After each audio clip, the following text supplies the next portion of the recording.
Live from the world's capital markets, here are the latest financial headlines brought to you by News Factory. Hello and welcome to Wednesday's financial news. Stay with us for more market headlines. The dollar-yen pair made a minor downwards correction in the last session, dropping 0.2%. The RSI is giving a positive signal, which matches our overall technical analysis. The Bitcoin dollar pair skyrocketed 3.1% in the last session. According to the Williams indicator, we are in an overbought market. The gold dollar pair gained 0.5% in the last session. The stochastic indicator is giving a negative signal. The oil dollar pair traded sideways in the last session. The Williams indicator is giving a negative signal. Coming up, the choices from our chief analyst for today.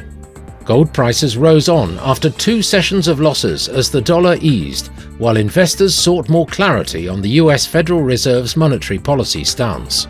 The Canadian dollar was barely changed against its US counterpart, with investors taking stock of recent gains for the currency, as domestic data showed inflation cooling to the lowest level in 19 months. Bitcoin price reclaimed the $30,000 support after briefly testing $29,130 on the previous day. However, traders question whether the recovery is sustainable, given the increased regulatory scrutiny, especially in the United States. Those were today's major economic events, and now moving on to world financial headlines. The US Fed's Beige Book will be released at 1800 hours GMT, Germany's 10Y bond auction at 0930 GMT, the UK's Consumer Price Index at 0600 hours GMT.